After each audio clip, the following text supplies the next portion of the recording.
जो लोग पहली बार इस चैनल पे आए हैं, उनसे मैं 2 बातें करना चाहूँगा। पहली बात तो ये कि हम लोग मिराज पर बात कर रहे हैं और ये मिराज वीडियो सीरीज़ का 5वाँ और आखिरी वीडियो है। और दूसरी बात मैं ये कहना चाहूँगा कि नए-नए आए हो तो सब्सक्राइब कर लो चैनल को। तो जैसा मैंने बोला, ये 5वाँ और आखिरी वीडियो है मिराज वीडियो सीरीज़ का। तो ये बहुत इम्पोर्टेंट है कि जो पहली बार आए हैं, वो पहला वीडियो, दूसरा वीडियो, तीसरा वीडियो, चौथा वीडियो देख लें, तभी इस वीडियो पे आएँ। मिराज को समझने के लिए 3-4 टॉपिक को पहले से समझ लेना बहुत ज़रूरी है। जो पहला वीडियो था, उसमें मैंने इंट्रोडक्शन और लाइट के बारे में बता दिया था। दूसरा वीडियो रिफ्लेक्शन ऑफ लाइट था। तीसरा रिफ्रैक्शन ऑफ लाइट। चौथा टोटल इंटरनल रिफ्लेक्शन। और ये इसमें जो आज का वीडियो है, इसमें हम लोग मिराज कैसे हो जाता है, ये समझ लेंगे। हर वीडियो में मैंने एक बात ज़रूर बोली है कि मैं सिर्फ उतना ही बता रहा हूँ जितना मिराज को समझने के लिए ज़रूरत है। इसीलिए मैंने डिसाइड किया है कि रिफ्रैक्शन ऑफ लाइट एक ऐसा टॉपिक है जो मेरा तीसरा वीडियो था इस वीडियो सीरीज में, जो हमारा तीसरा वीडियो था। अम, उसको मैं इन डेप्थ फिर से एक बार बताऊंगा आप लोगों को। तीसरे वीडियो में मैंने उतना ही बताया था रिफ्रैक्शन ऑफ लाइट के बारे में जितना हमें अभी के लिए जरूरत था। चूंकि मेरा फोकस मिराज था, इसलिए मैंने उतनी ही बातें बताई थी। लेकिन कुछ इंपॉर्टेंट कंसेप्ट्स हैं, जैसे कि रिफ्रैक्टिव इंडेक्स मैंने बहुत शॉर्ट में बताया आप लोगों को। स्नेल्स लॉ बहुत शॉर्ट में बताया था। और एक दो और मैथमेटिकल इक्वेशंस हैं जो कि मैंने उस टाइम एक्सक्लूड कर दिया था, क्योंकि वीडियो को बहुत ही कंसाइंस रखना था, बहुत ही छोटा रखना था। इसीलिए उतना कुछ नहीं बताया था मैंने। लेकिन मैंने ये सोचा है कि रिफ्रैक्शन ऑफ लाइट को का एक सेपरेट वीडियो फिर से बनाया जाएगा, जो कि इस वीडियो सीरीज के बाहर की बात होगी, क्योंकि ये वाला वीडियो सीरीज है मिराज के ऊपर, ये तो आज खत्म हो जाएगा। यहाँ पे हमने सिर्फ मिराज की बातें की हैं इन 5 वीडियोज में, तो उसकी बात यहाँ खत्म। एक सेपरेट जो अपना जो ठीक अगला वीडियो होगा मेरा, वो होगा फिर से रिफ्रैक्शन ऑफ लाइट के ऊपर, और वो स्पेसिफिकली रिफ्रैक्शन ऑफ लाइट के ऊपर होगा। और उसमें हम थोड़ा और अच्छे से रिफ्रैक्टिव इंडेक्स, स्नेल्स लॉ और एक दो चीज़ें और हैं जो कि हम अच्छे से उस अगले वीडियो में समझेंगे। तो इसीलिए अगले वीडियो को भी देख लीजिएगा और सब्सक्राइब कर लीजिएगा, बेल आइकन को प्रेस कर लीजिए, ताकि अगले वीडियो का आपको पता चल जाए। तो चलिए बिना किसी देरी किए फटाफट से कूदते हैं स्क्रीन के ऊपर और समझ लेते हैं कि मिराज कैसे होता है। हाँ, स्क्रीन पे जाने से पहले मैं आपको बता दूं कि हमने पिछली बार पढ़ा टोटल इंटरनल रिफ्लेक्शन, और उससे पहले पढ़ा refraction of light. Refraction of light फिर से बता देता हूँ। जब भी एक रे ऑफ लाइट किसी एक ट्रांसपेरेंट मीडियम से दूसरे ट्रांसपेरेंट मीडियम में ट्रेवल करता है, तो डायरेक्शन है लाइट का दूसरे मीडियम के अंदर वो थोड़ा सा चेंज हो जाता है। या तो वो नॉर्मल से दूर जाएगा या वो नॉर्मल के और करीब जाएगा।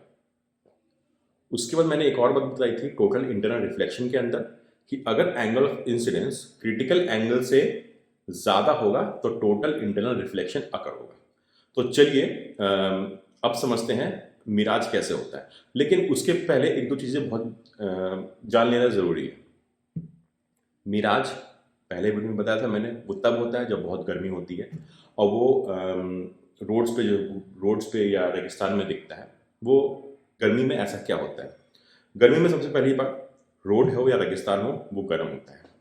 जाहिर है रोड या रेगिस्तान गर्म होगा तो जो हवा है जो रोड के बिल्कुल पास है, वो भी गर्म होगी उस रोड की वजह से। अब जैसे जैसे आप जमीन से ऊपर उठते जाएंगे, यानी जो हवा है जमीन से ऊपर, वो जैसे जैसे ऊपर जाएंगे वैसे वैसे वो ठंडा होता जाएगा। गर्म जमीन की वजह से, चाहे वो रोड हो या रेगिस्तान हो, उससे सटा हुआ जो हवा होता है, उसके करीब जो हवा होता है वो गर्म होता है, क्योंकि जमीन गर्म होती है। और जैसे जैसे हम ऊपर ऊपर ऊपर के हवाओं को देखते जाएंगे, वो हवा नीचे वाले हवा से ज़्यादा ठंडी होगी। गर्मी के दिनों में चाहे सड़क हो या रेगिस्तान हो, तेज धूप के कारण और गर्मी के कारण जो अपना रोड होता है या रेगिस्तान होता है वो गर्म होता है। इसलिए जो ज़मीन के पास जो हवा हो, जो एयर होता है, जो हवा होती है, वो गर्म रहती है। अब और जैसे जैसे हम लोग ऊपर देखते जाएंगे, ऊपर के हवा को के बारे में अगर मैं बोलूँ तो ऊपर की हवा नीचे की हवा से ज़्यादा ठंडी रहेगी। ज़मीन के ठीक ऊपर जो हवा होगा वो गर्म होगा, उससे थोड़ा सा और ऊपर कम गर्म, उससे और ऊपर कम गर्म, उससे और ऊपर कम गर्म। या तो मैं ये भी कह सकता हूँ कि जैसे जैसे हम जमीन के पास जाएंगे वैसे हवा का तापमान बढ़ता रहेगा, यानी ग्रेजुअली एयर टेम्परेचर डिक्रीज होता रहेगा जैसे जैसे हम जमीन से ऊपर जाएंगे, और एयर टेम्परेचर इंक्रीज होगा ग्रेजुअली जैसे जैसे हम ऊपर से नीचे जमीन पर जाएंगे। बहुत सिंपल सी बात है, जमीन का के पास जो हवा है वो गर्म होना ही है, क्योंकि गर्मी की वजह से और धूप की वजह से रहना है, और उससे ऊपर का हवा ठंडा रहेगा। तो एक लेयर जैसे समझिए कि बन जाता है। नीचे एक लेयर रहेगा गर्म हवा का, उसके ऊपर दूसरा लेयर रहेगा हवा का जो उससे कम गर्म होगा, उसके ऊपर एक और लेयर होगा जो उससे और कम गर्म होगा, उसके ऊपर एक और लेयर होगा जो उससे और कम गर्म होगा। तो इस तरीके से एक लेयर बन जाता है। यहाँ पे एक ध्यान रखने वाली बात है, ये है कि जो हवा जितनी गर्म होगी उतना ज्यादा वो ऑप्टिकली रेयरर होगी। गर्म हवा ठंडे हवा के कंपैरिजन में ऑप्टिकली रेयरर होता है। दूसरे शब्दों में ठंडा हवा गर्म हवा के कंपैरिजन में ऑप्टिकली डेंसर होता है। हवा गर्म होगा तो वो ऑप्टिकली रेयरर होगा। ऑप्टिकली रेयरर होगा इसका मतलब क्या हुआ कि उसका जो रिफ्रैक्टिव इंडेक्स होगा वो ठंडे हवा के कंपैरिजन में कम होगा, यानी कि the refractive index of the warmer air would be less than the refractive index of the cooler air. इसको फिर से मैं दूसरे शब्दों में बोलना चाहूँ तो मैं ये कहूँगा, जो हवा है जो ज़मीन से दूर रहेगी, ज़्यादा ऊपर रहेगी, उसका रिफ्रैक्टिव इंडेक्स ज़्यादा होगा। यानी कि जैसे जैसे हम ऊपर से ज़मीन की तरफ आएंगे हवा गर्म होता रहेगा और रिफ्रैक्टिव इंडेक्स घटता रहेगा। यानी कि नीचे की हवाओं जो नीचे की हवाएं होती हैं जो ज़मीन से जो जितने नज़दीक के करीब होती है उसका रिफ्रैक्टिव इंडेक्स कम होता है, वो ऑप्टिकली रेयर होती है। तो पिछली वीडियो में टोटल इंटरनल रिफ्लेक्शन में हमारी क्या बात हुई थी और रिफ्रैक्शन में भी क्या बात हुई थी हमारी। जब भी एक ray of light optically denser medium से ऑप्टिकली रेयर मीडियम में जाती है तो क्या होता है, जो रिफ्रैक्टेड रे है वो नॉर्मल से दूर जाता है और angle of refraction angle of incidence से बड़ा होता है। तो आइए फिर से दोहराते हैं इस चीज को। जैसे जैसे हम जमीन के करीब जाएंगे हवा गर्म होती जा रही है। इसका मतलब क्या हुआ, जैसे जैसे हम जमीन के करीब जा रहे हैं हवा ऑप्टिकली रेयरर होती जा रही है।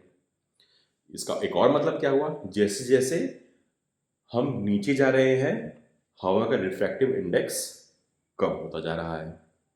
यानी कि अगर सूरज की रोशनी या आसमान से कोई भी रोशनी आ रही हो, वो जब जमीन की तरफ जाएगी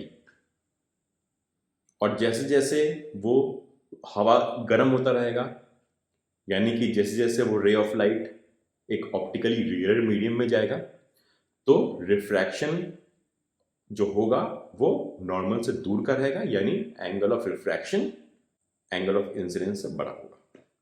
फिर से दोहरा रहा हूं, एक रे ऑफ लाइट आसमान से आ रही है, ऊपर से आ रही है, शायद सूरज से आ रही है, कहीं से भी आ रही है, एक रे ऑफ लाइट आ रही है। हमें पता है नीचे की हवा का रिफ्रैक्टिव इंडेक्स कम होता रहता है, नीचे की हवा ऑप्टिकली रेयर होती है। तो जो रे ऑफ लाइट है वो रिफ्रैक्ट करता रहेगा। जैसे मैंने बताया लेयर्स होते हैं, नीचे गर्म, उससे ऊपर कम गर्म, उससे ऊपर कम गर्म। तो एक बहुत सारे मीडियम्स बन गए आपके अलग अलग रिफ्रैक्टिव इंडेक्स के, हैं सब हवा, यहां से वहां तक सब हवा है। बस फर्क इतना है कि नीचे की हवा ज़्यादा गर्म है, उसके ऊपर की हवा कम गर्म है, उसके ऊपर की हवा कम गर्म है। इसका मतलब क्या हुआ, एक बहुत सारे मीडियम्स बन गए, एयर के ही मीडियम है, ये जो लेयर्स हैं वो एयर का ही लेयर है, लेकिन सबका रिफ्रैक्टिव इंडेक्स अलग है। अब चूंकि एक ऊपर की हवा का रिफ्रैक्टिव इंडेक्स ज़्यादा होगा, नीचे की हवा का रिफ्रैक्टिव इंडेक्स कम होगा, तो एक रिफ्रैक्शन होगा जिसमें रिफ्लेक्टेड रे नॉर्मल से दूर जाएगा। रे ऑफ लाइट आ रही है, ज़मीन की तरफ जा रही है, ऑप्टिकली रेयर एयर होता जा रहा है, लाइट जो है वो अवे फ्रॉम नॉर्मल रहेगा, लाइट जो है अवे फ्रॉम नॉर्मल जाता रहेगा, angle of refraction angle of incidence से बड़ा होता रहेगा। अब एक टाइम ऐसा आ जाएगा जब एंगल ऑफ इंसिडेंस जो है वो क्रिटिकल एंगल से बड़ा हो जाएगा। क्योंकि ऐसा समझिए, एंगल ऑफ इंसिडेंस आया, एंगल ऑफ रिफ्रैक्शन उससे बड़ा, यानी कि जो दूसरे तीसरे मीडियम में जाएगा, जो दूसरे तीसरे लेयर में जाएगा, उसका एंगल ऑफ इंसिडेंस पहले एंगल ऑफ इंसिडेंस से तो बड़ा ही होगा ना। पहला लेयर आया, पहले लेयर पे इंसिडेंट हुआ, दूसरे लेयर पे angle of refraction angle of incidence से बड़ा हुआ। अब वही रिफ्रैक्टेड रे तीसरे मीडियम के लिए एंगल ऑफ इंसिडेंस बनेगा, और वहां पे जो एंगल ऑफ इंसिडेंस होगा वो पहले मीडियम के एंगल ऑफ इंसिडेंस से बड़ा रहेगा। तो ऐसे करते करते एंगल ऑफ, जैसे जैसे लाइट नीचे आ रही है वैसे वैसे एंगल ऑफ इंसिडेंस भी बढ़ता जा रहा है, और चूंकि एंगल ऑफ इंसिडेंस बढ़ता जाएगा तो एक टाइम ऐसा आएगा जब वो क्रिटिकल एंगल से बड़ा हो जाएगा, और जब वो क्रिटिकल एंगल से बड़ा होगा तो रे ऑफ लाइट में टोटल इंटरनल रिफ्लेक्शन आएगा। अब ये टोटल इंटरनल रिफ्लेक्शन जो हो रहा है वो हो रहा है नेचुरल लाइट का, यानी कि जो आसमान से लाइट आ रहा है, जो कि सूरज से लाइट आ रहा है। तो ऐसे होता है हमारे गर्म दिनों में टोटल इंटरनल रिफ्लेक्शन, और इसकी वजह से मिराज होता है। अब इसको और बेहतर तरीके से समझते हैं स्क्रीन पे चल के, चलते हैं। चलिए अब स्क्रीन पे इसको समझना शुरू करते हैं। नीचे मैंने एक सरफेस बना दिया है, रोड हो सकता है, कोई रेगिस्तान हो सकता है, ठीक है। और मान लीजिए कि बहुत तेज़ धूप है, गर्मी का दिन है, तो जैसे मैंने आपको बोला ज़मीन के जो करीब हवा है वो गर्म रहेगी, और उसके ऊपर जो हवा का लेयर रहेगा वो थोड़ा कम गर्म रहेगा, उसके ऊपर और कम गर्म, उसके ऊपर और कम गर्म। कहने का मतलब ये कि जैसे जैसे हवा ज़मीन के नज़दीक हम देखेंगे वो लेयर बाय लेयर ग्रेजुअली गर्म होता रहेगा, ठीक है। तो यहाँ पे मैं देखिए मैंने एक नीचे ज़मीन बना दिया है, ये अभी धूप खिली भी है, ये ज़मीन गर्म है। तो चलिए अब मैं एक दर्शाता हूँ यहाँ पे हवा।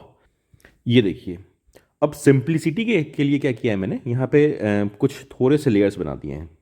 यहाँ मैंने 4-5 हवा के लेयर्स बना दिए हैं। वैसे तो अगर आप रियलिटी में देखेंगे तो ऐसे मोटे मोटे लेयर्स नहीं होते हैं, एक बहुत ही ग्रेजुअल तरीके से हवा धीरे धीरे ठंडा होता रहता है जैसे जैसे वो ज़मीन से दूर हो जाता है, या फिर हवा धीरे धीरे गर्म होता रहता है जैसे जैसे वो जो ज़मीन के पास जा रहा होता है। तो यहाँ पे हम मान लेते हैं कि ये जो हवा है जो यहाँ पे है, जो नीचे हवा है, वार्मर एयर है यहाँ पे,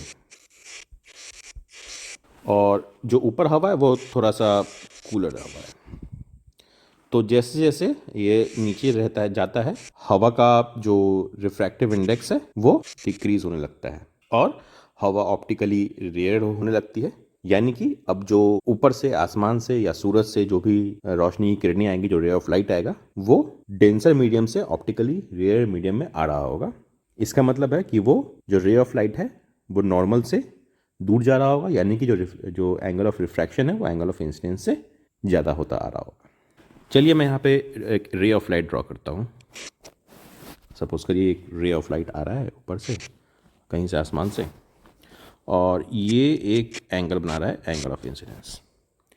अब चूंकि ये एक रेयर मीडियम में जाएगा, इसलिए यहाँ पे ये जो है, जो प्रोपोगेशन है लाइट का, जो कि रिफ्रैक्शन के केस में होता है, वो नॉर्मल से दूर जाने का होता है जब वो एक ray of light denser medium से रेयर मीडियम में जाती है।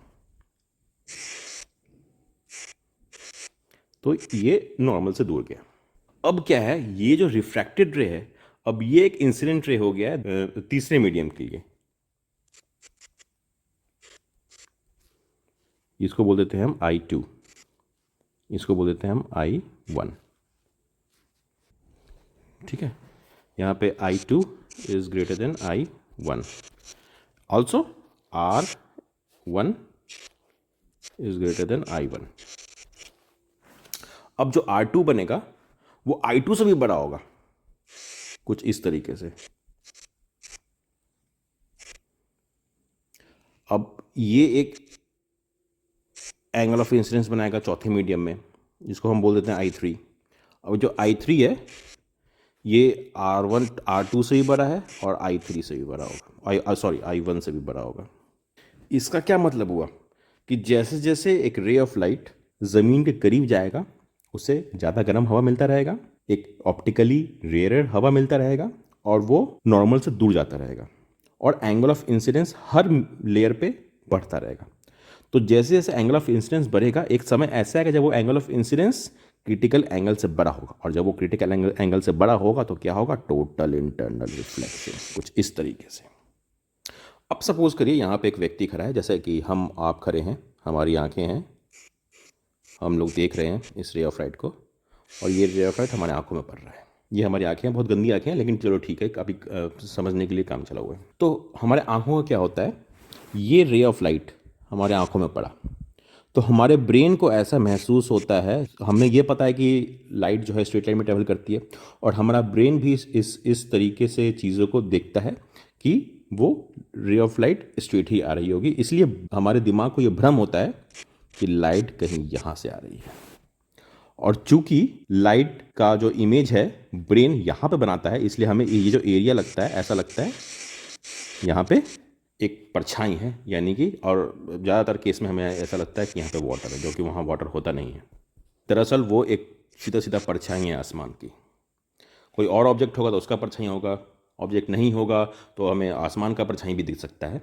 तो हमारे आँखों को ऐसा लगता है, हमारे ब्रेन को ऐसा लगता है वो परछाई को देख के कि वो एक पानी है।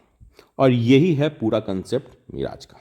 Ray of light bar bar refract होता रहता है, और एक समय ऐसा आता है जब angle of incidence critical angle से बढ़ जाता है। क्रिटिकल एंगल से बड़ा होने के बाद टोटल इंटरनल रिफ्लेक्शन होता है, और जो देखने वाले को लगता है, देखने वाले को एक परछाई दिखती है जिससे उसको लगता है कि वहाँ पानी है, और इसको मिराज कहते हैं।